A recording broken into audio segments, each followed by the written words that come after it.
Paano nga ba mag-apply ng trabaho dito sa China as foreign teacher at saan nga ba tayo qualified na posisyon? First option ay sa WeChat. Medyo challenging lang ang proseso dito at maghanap ng trabaho dahil hindi madali makagawa ng WeChat account lalo na kung ikaw ay nasa labas ng China. Normally, makikita natin ang mga teaching jobs opening sa mga group dito sa WeChat kaya kailangan nating maka-join sa GC na kung saan maraming agents, employers, school ang naghahanap ng foreign teacher para magturo sa mga schools na naghahanap ng teachers. Gaya nga po ng sabi ko, medyo challenging sa mga teachers na nasa Pilipinas na maka-join sa group na ito dahil kailangan po ng isang kakilala na group member sa GC na mag-i-invite sa inyo para maka-join kayo sa group at makapaghanap kayo ng job vacancies na kung saan pasok sa ating qualifications. Ang second option naman po natin ay sobrang basic. Kailangan lang po nating sipagin maghanap ng trabaho gamit po ang SOCMED. To be honest, karamihan ng mga teachers na na-hired sa Pilipinas papunta dito sa China ay yung mga teachers na matyagang naghahanap ng trabaho sa internet, tiyagaan lang po talaga sa pagbabasa hanggang tayo ay makakita ng trabaho.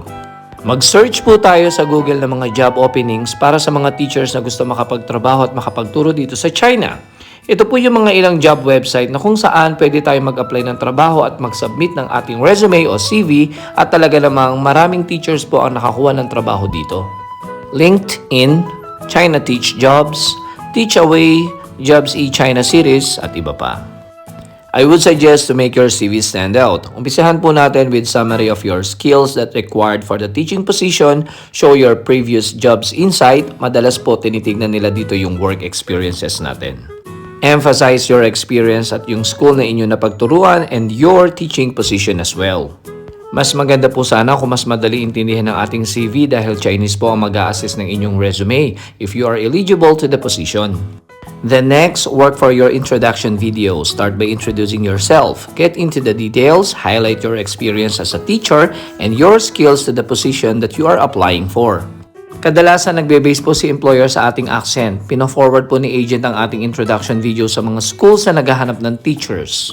Lalo sa case natin, we are not English native speaker pero nasa dugo na po nating mga Pinoy ang pagiging mahusay na guro. And sometimes if you are applying for kindergarten teacher, usually employers, agents, and schools are normally asked for our class video for their reference.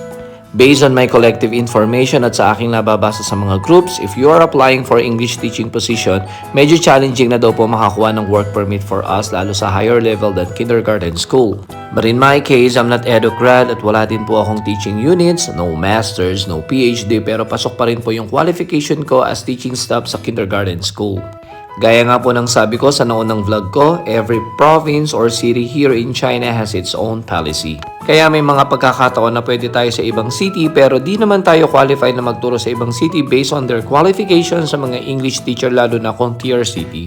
At sa pagkakaalam ko, mas madali po makakuha ng work permit sa kindergarten school dahil we are eligible for this position basta meron po tayo at least 2 years classroom experience. Yes, you heard it right. Ang 2 taon na experience natin sa classroom ay required for all teaching position. Masasabi ko na sobrang easy lang magtrabaho dito sa China unlike sa nakagawiang nating trabaho sa Pinas. Bakit kamo? Hindi mo kailangan dito magawa ng assessment or grade na iyong mga estudyante. At ito ang isa sa pinaka-the best. Hindi mo kailangan mag-uwi ng trabaho sa bahay dahil karamihan po dito ay walang paperworks. 15 to 30 minutes lang ang klase per group depende sa level. At kung sa higher level naman po kayo magtuturo, normally 50 minutes to 1.5 hours po ang klase dito. Ano pa po ang inaantay nyo? Apply na po kayo dito sa China at ipakita po natin kung gaano kahusay ang mga Filipino teachers. So paano po? Antayin ko po kayo dito ha. Good luck po sa future application nyo. Life is good. Peace yo!